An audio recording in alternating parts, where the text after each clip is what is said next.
Water and wastewater treatment education in the environmental laboratory of the Vaasan University of Applied Sciences. The focus of the education of the environmental laboratory in Vaasan University of Applied Sciences is on water and wastewater treatment.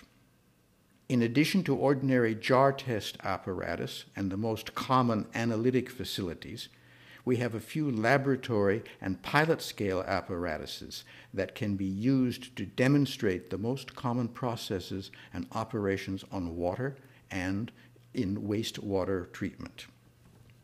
In this presentation, we'll introduce our pilot-scale waterworks, benchtop electroflotation cell, pilot-scale membrane filtration unit, and benchtop wastewater treatment plant based on the activated sludge process. Here we have before us 2 glasses of water. On the left, a glass of water drawn directly from Kyrönjoen River, from which the city of Vaasa takes its raw water. On the right, a glass of water that has been treated with our benchtop scale waterworks here at our laboratory at the Vaasan University of Applied Sciences. The apparatus is fully automated by using PLC control and handles the following unit operations and processes.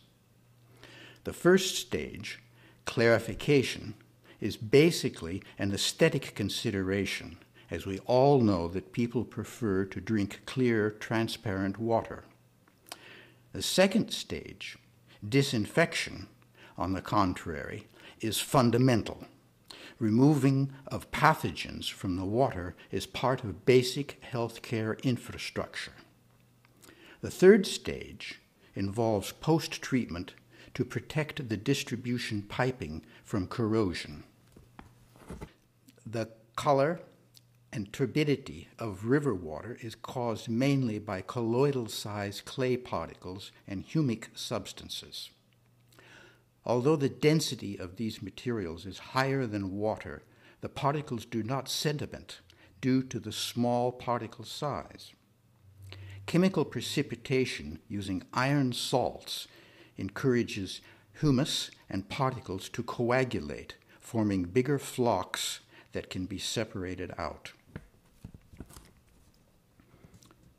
The first step involved in chemical precipitation is coagulation, the stabilization and initial coalescing of colloidal particles occurring on an extremely short time scale during the rapid mixing stage through the action of iron sulfate, the PIX 322 commercial product of Kemira.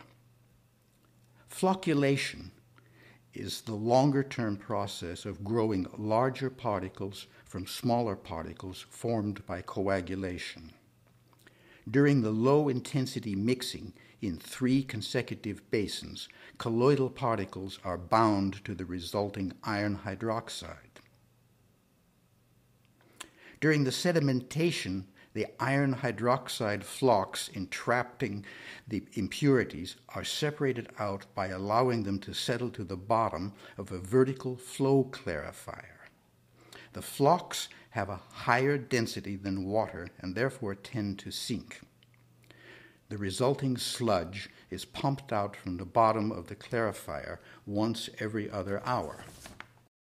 The rapid sand filter separates the remaining flocks, that is, those flocks that were not trapped in the clarifier. The sand filter is set to backwash with tap water and air at predetermined times, once every 24 hours. After the chlorination stage, the pH value is adjusted by sodium hydroxide and carbon dioxide in order to protect the distribution piping from corrosion. The unit operations and processes demonstrated by our benchtop version are the basic elements in all treatment systems of surface waters. Depending on the installation, and local conditions, various other unit operations, for example, membrane filtration, may be included. As an alternative to sedimentation, clarification is often implemented by flotation. Flotation, in a sense, is the opposite of sedimentation.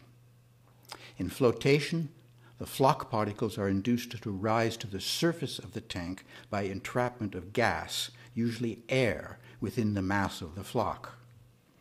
The resulting floc-bearing foam is skimmed off the surface of the flotation cell, and clear water is decanted from a lower level of the cell. In the laboratory of the Vaasan University of Applied Sciences, we have a laboratory-scale benchtop flotation cell.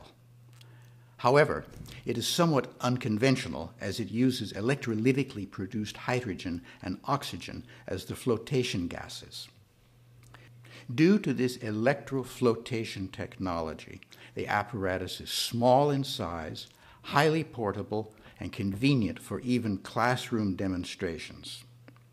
In real-life applications, the main advantage of the electrolytic gas production is the extremely small size of the gas bubbles produced. However, due to economic considerations, the technology is used at the present mainly in niche applications. Conventionally, filtration in water treatment refers to the separation of solid particles from water streams.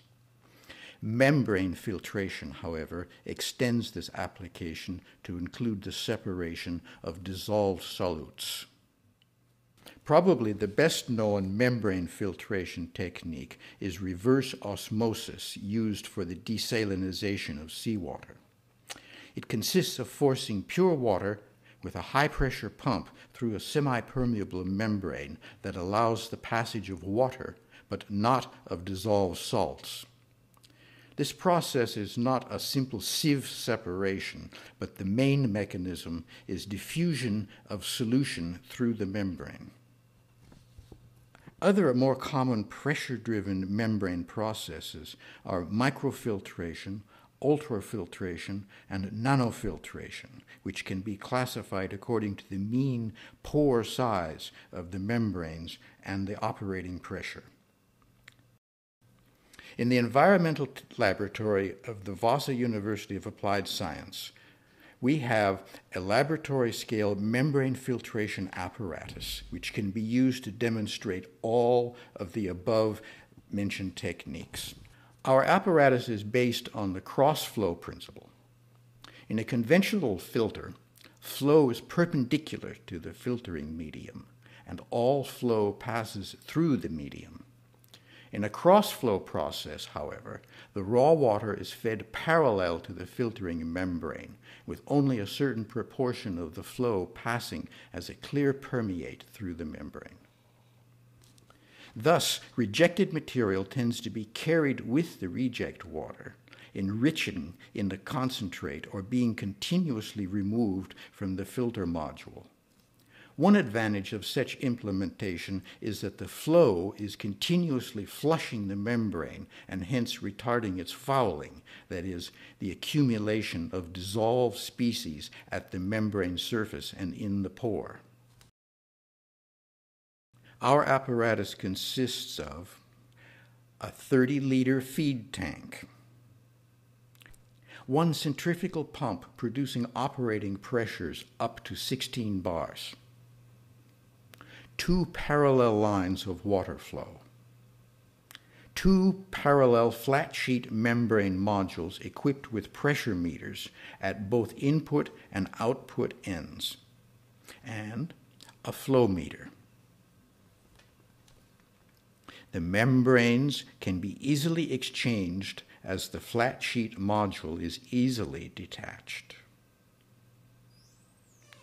The module consists of several components, and the filtration area is 68 square centimeters. In this demonstration, humic substances are removed from the raw water. We have a nanofiltration membrane in the front cell and an ultrafiltration membrane in the back cell. The humic containing brownish raw water is pumped from the feed tank through the membrane module and the flow meter and circulated back to the feed tank. The permeate is collected in measuring cylinders. As the membrane used in ultrafiltration is leakier, the permeate flow and, consequently, the flux is greater. However, nanofiltration removes a wider range of impurities.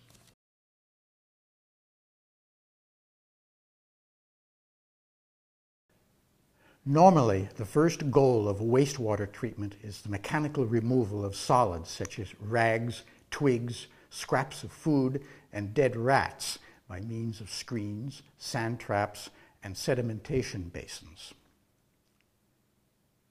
Biochemical oxygen demand, that is BOD, is a measure of the concentration of the biodegradable substances in wastewater. Organic compounds in effluents are rapidly oxidized by the catalytic action of microorganisms, in other words, bugs, utilizing oxygen withdrawn from the air. If the BOD is much greater than available dissolved oxygen concentration, all oxygen may be depleted. In order to minimize the consumption of oxygen in the recipient water bodies, the second goal of the treatment is to oxidize the wastewater as completely as possible in the treatment plant.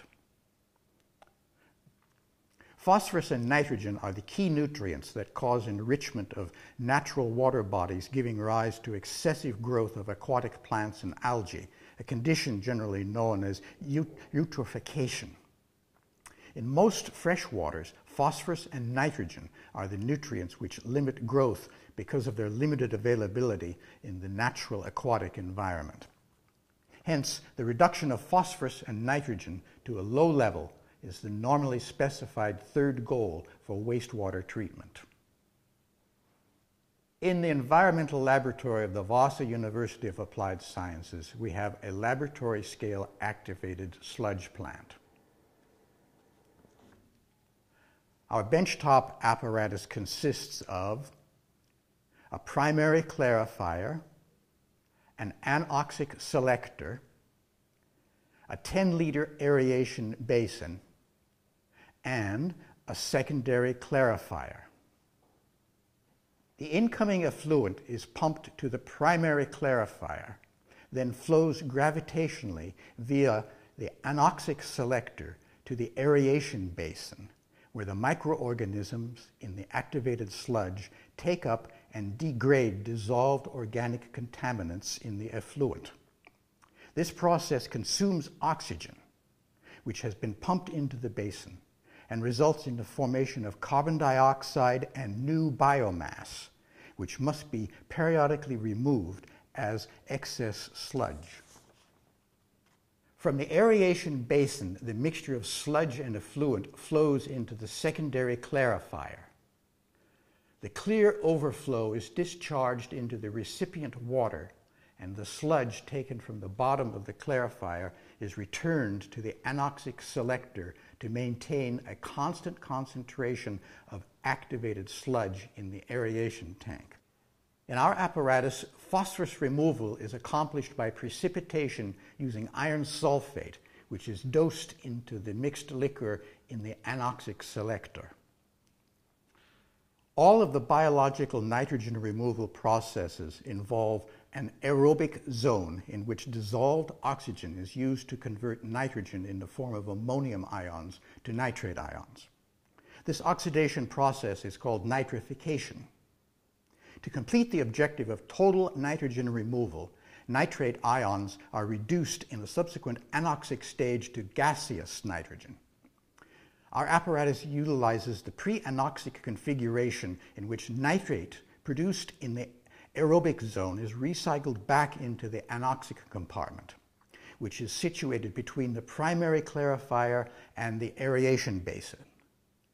Such a process is usually referred to as a DN process, that is, a denitrification-nitrification process.